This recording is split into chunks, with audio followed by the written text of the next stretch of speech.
जय श्री श्याम दोस्तों, आस्तिक कहानियों में आपका स्वागत है। आज हम आपको कथा बताएंगे। शिव महापुराण में रुद्र संहिता में भगवान शिव की आज्ञा से सप्त ऋषियों का पार्वती के आश्रम पर जा उनके शिव विषयक अनुराग की परीक्षा करना और भगवान को सब वृत्तांत बताकर स्वर्ग को जाना। ओम नमः शिवाय। अगर आपको ये कथा पसंद आए तो कृपया करके लाइक कीजिए, शेयर कीजिए और सब्सक्राइब कीजिए। ब्रह्मा जी कहते हैं, देवताओं के अपने आश्रम में चले जाने पर पार्वती के तप की परीक्षा के लिए भगवान शंकर समाधिस्थ हो गए। वे स्वयं अपने आप में अपने ही परात्पर स्वास्थ्य, माया रहित तथा उपद्रव शून्य स्वरूप का चिंतन करने लगे। उस देह वस्तु के रूप में साक्षात भगवान महेश्वर ही विराजमान है।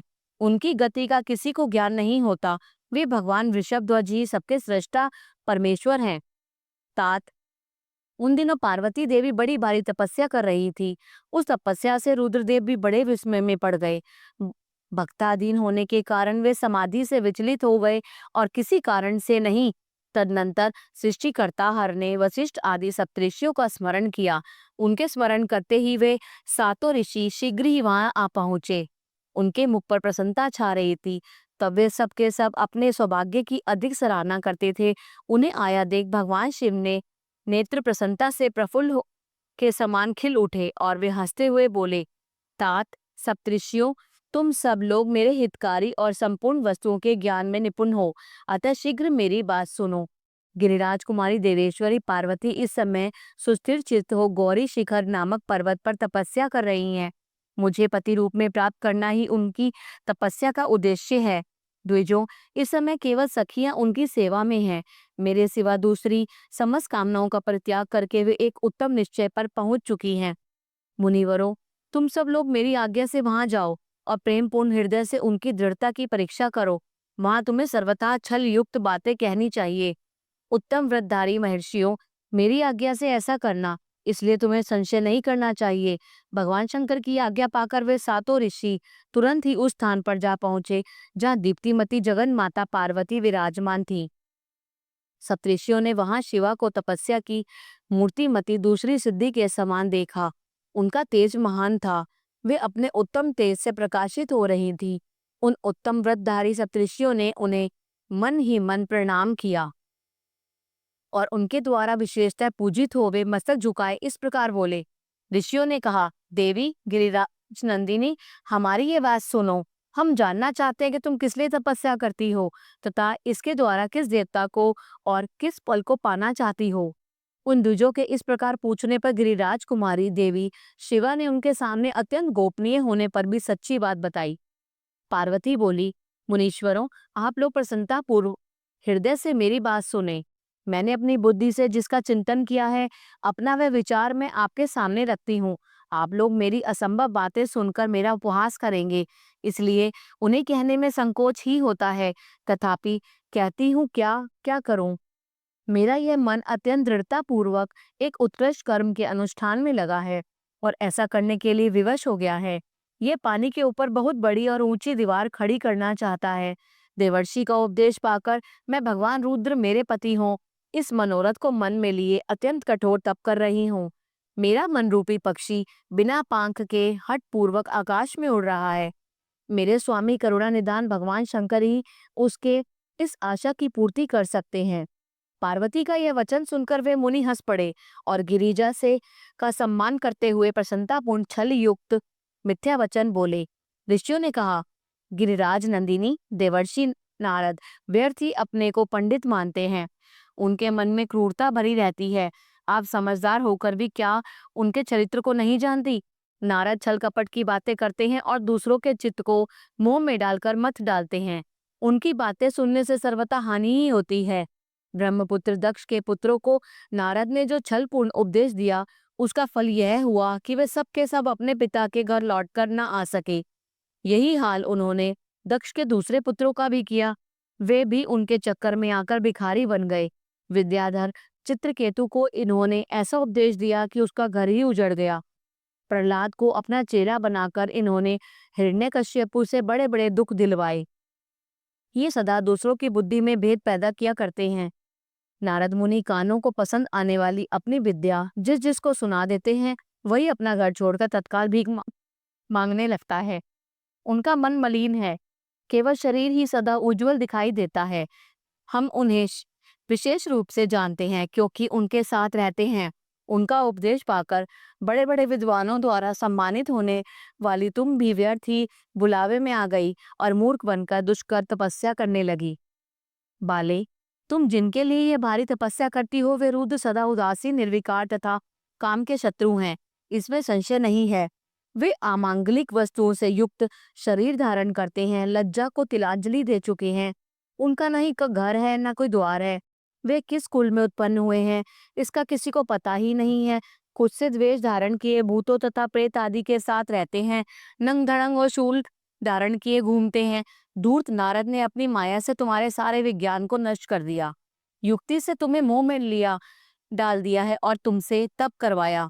देवेश्वरी, गिरिराज नंदिनी, तुम्हें विचार करो कि ऐसा वर को पाकर तुम्हें क्या सुख मिलेगा। पहले रुद्र ने बुद्धि से खूब सोच विचार कर साध्वी सती से विवाह किया, परंतु वे ऐसे मूढ़ हैं कि कुछ दिन के बाद भी उनके साथ वे निभा न सके।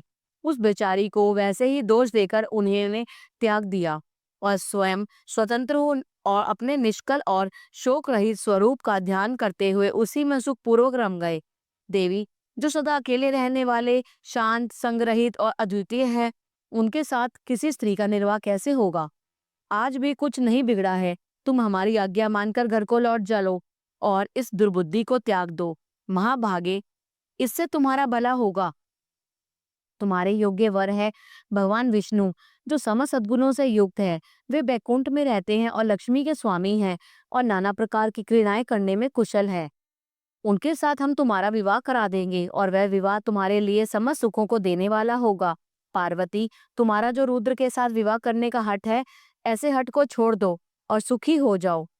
ब्रह्मा जी कहते हैं, नारद, उनकी ऐसी बात सुनकर जगदम्बिका पार्वती हंस पड़ी और पुनः उन ज्ञान विशारद मुनियों से बोली।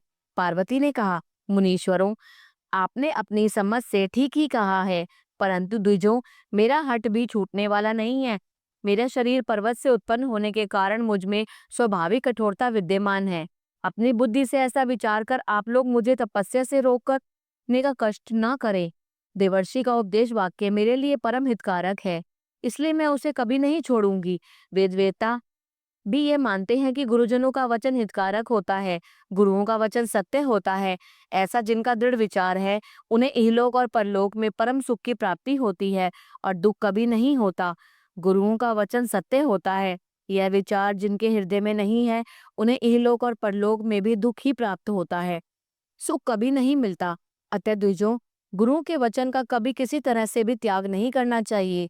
मेरा घर बसे या उजड़ जाए, मुझे तो यह हठ ही सदा सुख देने वाला है। मुनिवरों, आपने जो बातें कही, मैं उनका आपके कहे हुए तात्पर्य से भिन्न अर्थ समझती हूँ और उन्हें यहाँ संक्षेप से विवेचन प्रस्तुत करती हूँ। आपने यह ठीक कहा कि भगवान विष्णु सद्गुणों के धाम तथा लीला विहारी हैं। साथ ही आपने सदाशिव को निर्गुण कहा है। इसमें जो कारण है वह बताया जाता है। भगवान शिव साक्षात परम ब्रह्म एवं निर्विकार है। वे केवल भक्तों के लिए शरीर धारण करते हैं, फिर वे लौकिकी प्रभुता को दिखाना नहीं चाहते। अतः परमहंसों की जो प्रिय गति है उसी को वे धारण करते हैं, क्योंकि वे भगवान शंभु परमानंदमय हैं, इसलिए अवधूत से रूप धारण करके रहते हैं। मायालिप जीवों को ही भूषण आदि की रुचि होती है, ब्रह्म को नहीं।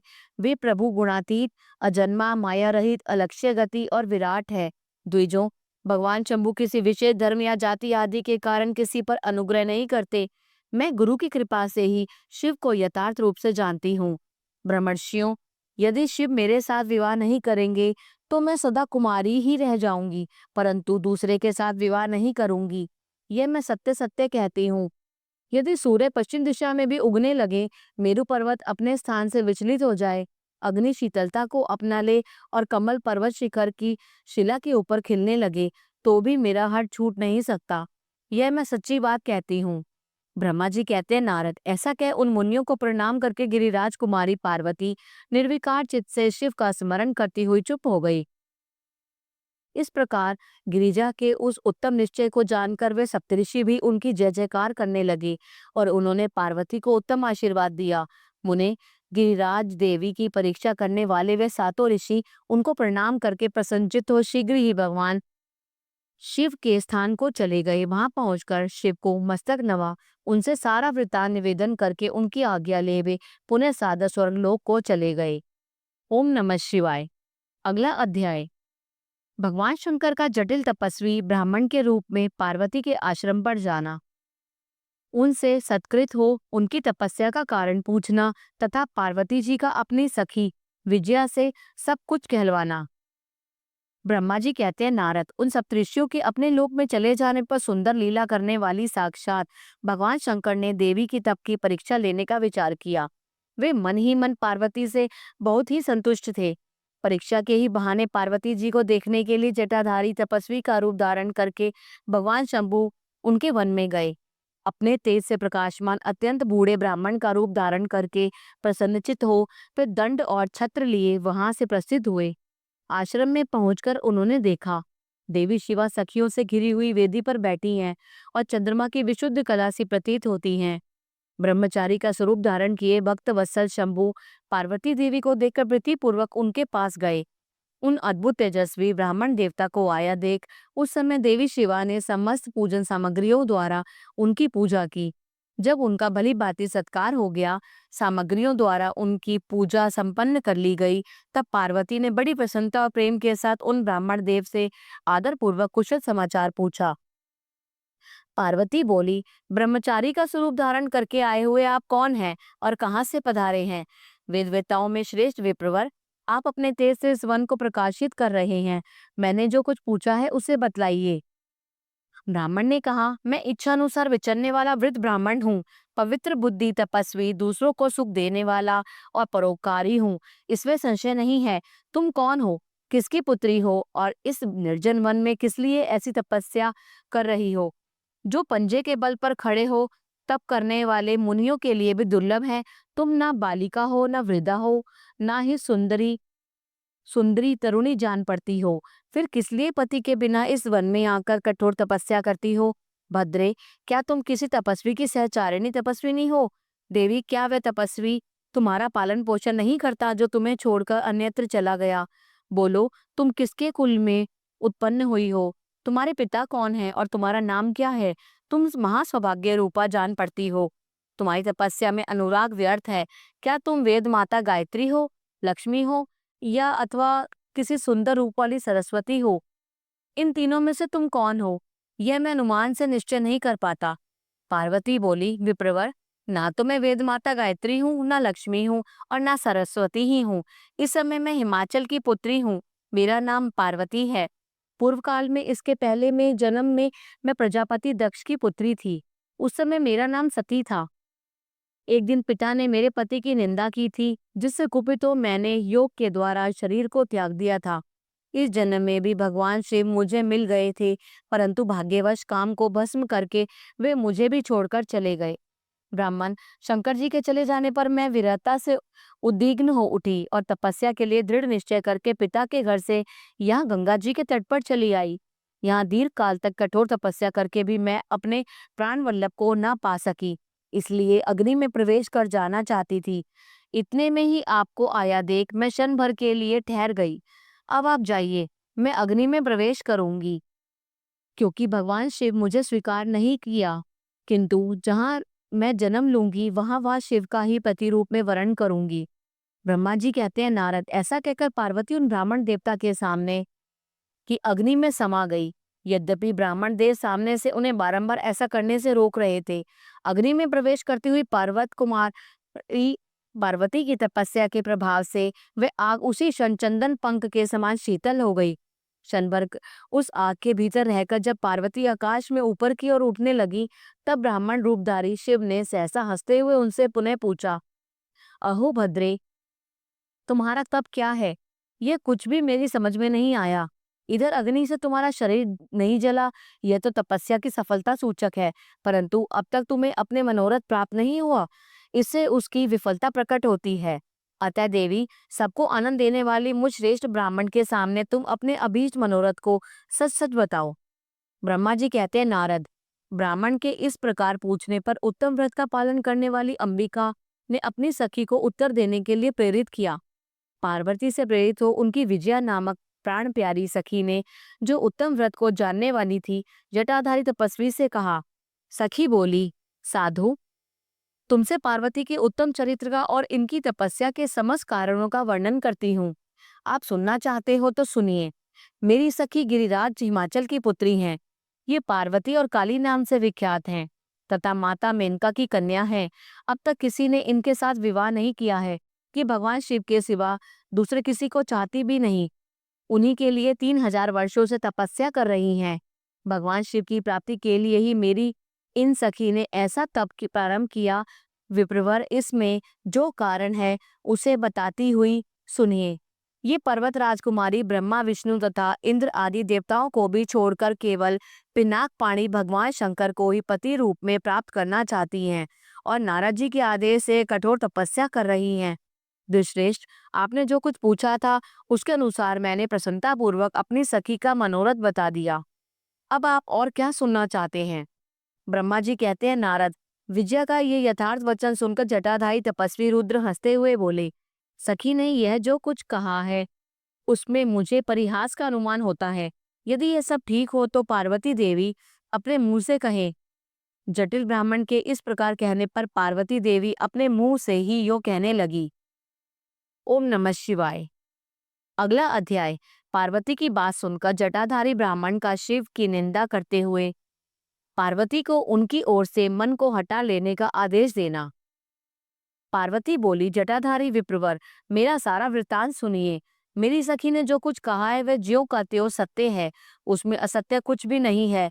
मैं मन, वाणी और क्रिया द्वारा सत्य ही कहती हूँ, असत्य नहीं। मैंने साक्षात पति भाव से भगवान शंकर का ही वर्ण किया है। यद्यपि जानती हूँ वह दुर्लभ वस्तु भला मुझे कैसे प्राप्त हो सकती है, तथापि मन की उत्कंठा से विवश हो मैं तपस्या कर रही हूँ। ब्राह्मण से ऐसी बात कहकर पार्वती देवी उस समय चुप हो रही और उनकी वह बात सुनकर ब्राह्मण ने कहा।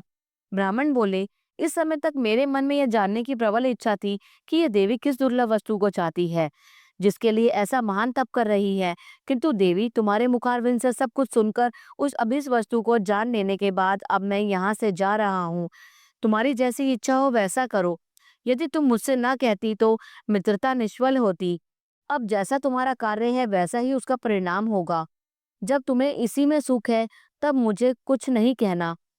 वहां ऐसी बात कहकर ब्राह्मण ने ज्यों ही जाने का विचार किया त्यों ही पार्वती देवी ने प्रणाम करके उनसे इस प्रकार कहा। पार्वती बोली, विप्रवर, आप क्यों जाएंगे? ठहरिए और मेरे हित की बात बताइए ना।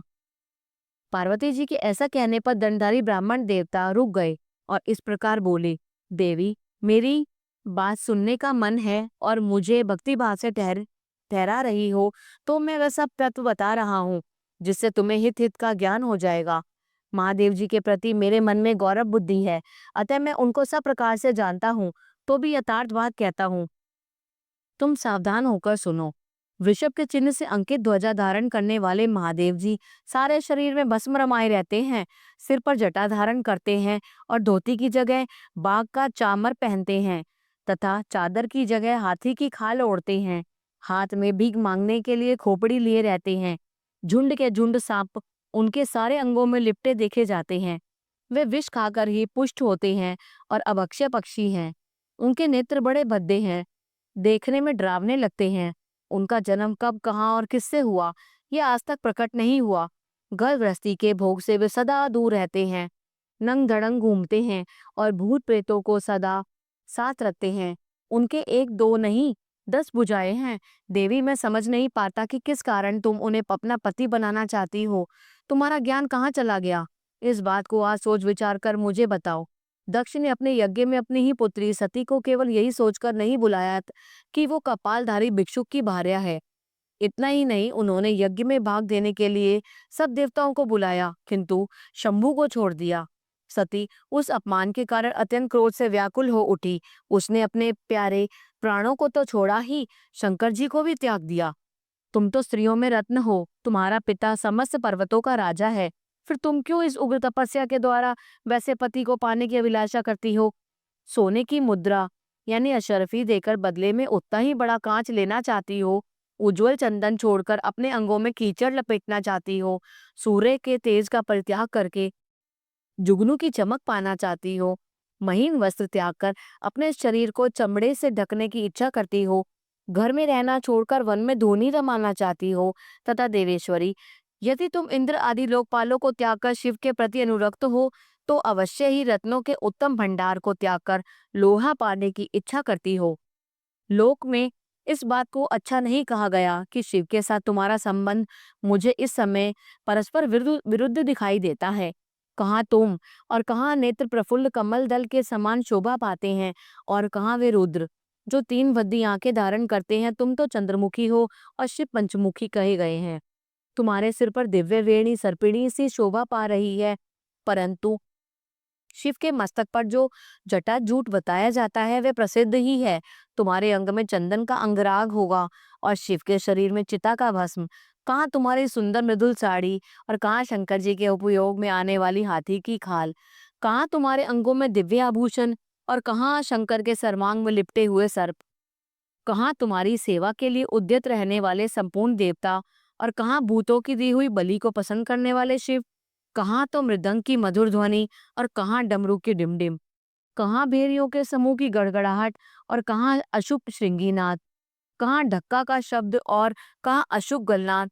और तुम्हारा ये उत्तम रूप शिव के योग्य कदापि नहीं है। यदि उनके पास धन होता तो वे दिगंबर यानी नंगे क्यों घूर रहते। सवारी के नाम पर उनके पास एक बूढ़ा बैल है और दूसरी कोई भी सामग्री उनके पास है ही नहीं। कन्या के लिए ढूंढे जाने वाले वरों में जो नारियों को सुख देने वाले गुण बताए गए हैं, उनमें से एक भी गुण भद्दी आंख वाले रुद्र में नहीं है। तुम्हारे परम प्रिय काम को भी उन हर देवता ने दग्ध कर दिया, और तुम्हारे प्रति उनका अनादर तो तभी देख लिया गया जब वे तुम्हें छोड़कर अन्यत्र चले गए। उनकी कोई जाति नहीं देखी जाती, उनमें विद्या का ज्ञान भी नहीं पता चलता। पिशाच ही उनके सहायक हैं और विष तो उनके कंठ में ही दिखाई देता है। वे सदा अकेले रहने वाले और विशेष रूप से विरक्त हैं, इसलिए तुम्हें हर के साथ अपने मन को नहीं जोड़ना चाहिए। कहाँ तुम्हारे कंठ में सुंदर हार और कहाँ उनके गले में नरमुंडों की माला। देवी, तुम्हारे और हर के रूप आदि सब एक दूसरे के विरुद्ध है, अतः मुझे तो यह संबंध नहीं रुचता। फिर तुम्हारे जैसी इच्छा हो वैसा करो। संसार में जो कुछ भी अस्वदस्तु है वह सब तुम्हें स्वयं चाहने लगी हो, अतः मैं कहता हूँ कि तुम उस असत की ओर से अपने मन को हटा लो, अन्यथा जो चाहो वह करो। मुझे कुछ नहीं कहना है। ब्रह्मा जी कहते हैं, नारद, यह बात सुनकर पार्वती शिव की निंदा करने वाले ब्राह्मण पर मन ही मन कुपित हो उठी और उससे इस प्रकार बोली। ओम नमः शिवाय। आगे का भाग अगले अंक में। अगर आपको ये कथा पसंद आई तो कृपया करके लाइक कीजिए, शेयर कीजिए और सब्सक्राइब कीजिए। जय श्री श्याम।